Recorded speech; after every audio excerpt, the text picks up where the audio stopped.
તમે હંમેશા રિવાજો અને પરંપરાઓ સાથે લગ્ન થતા જોયા હશે, પરંતુ છત્તીસગઢમાં એક લગ્ન એ ચર્ચાનો વિષય બની ગયો છે, કારણ કે તે કોઈપણ ધાર્મિક વિધિ વગર થયું.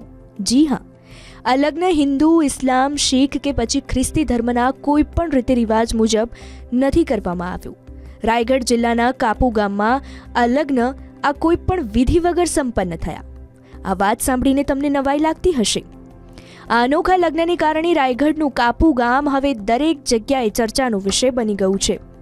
વરરાજા યમન લહેરે અને દુલ્હન પ્રતિમા મહેશ્વરીએ બંધારણના શપથ લઈને લગ્ન કર્યા. જી હા, આ દંપતી 18 ડિસેમ્બરે ગુરુ ઘાસીદાસ જયંતિના અવસરે લગ્ન કર્યા હતા.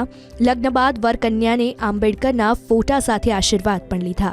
हम लोग को इस शादी में जब हम लोग एक दूसरे को चाहते थे तो इस बारे में हम लोग बात किए, बड़े बुजुर्ग लोग से उन लोग से राय लेके मंदिर में हम लोग गुरु घासीदास जी का मंदिर में हम लोग अपनी शादी करने का ठानी और बाबा साहब अम्बेडकर को अपना साक्षी मानकर दोनों हम लोग शादी किए पूरा के साथ में. युगल ने जब संविधान का शपथ लेके शादी करने का निर्णय लिया तो अवश्य एक बात लगा कि ये निर्णय क्यों लिए हैं, लेकिन इनके समाज में संविधान को हमेशा सर्वोपरि माना गया है और संविधान के हिसाब से ही इनका कार्य होता है और संविधान के विपरीत ये लोग कोई कार्य नहीं करते.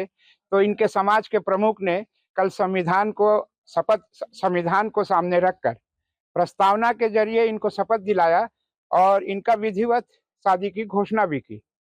और जब बाद में पूछा गया, हम लोग सभी थे, तो लड़का और लड़की ने सहर्ष स्वीकार किया कि हम लोग दोनों एक साथ रहना चाहते हैं. આ અનોખા લગ્નમાં વૈદિક મંત્રોનો જાપ કરવામાં આવ્યો ન હતો, પરંતુ બંધારણની પ્રસ્તાવના પર શપથ લેવામાં આવ્યા. બંને એકબીજાને હાર પહેરાવીને ખૂબ જ સાદગી સાથે લગ્ન કર્યા. વરકન્યાના પરિવારજનોનું માનવું છે કે આ રીતે લગ્નથી ખર્ચ ઓછો થશે અને લોકોમાં બંધારણ પ્રત્યે જાગૃતિ પણ વધશે. આ લગ્ન અંગે કાપુ જનપદ પંચાયતના પૂર્વ સભ્યએ પણ જણાવ્યું હતું કે ભારતના બંધારણે હંમેશા અનુસૂચિત જાતિના લોકોને સર્વોચ્ચ સ્થાન આપ્યું છે.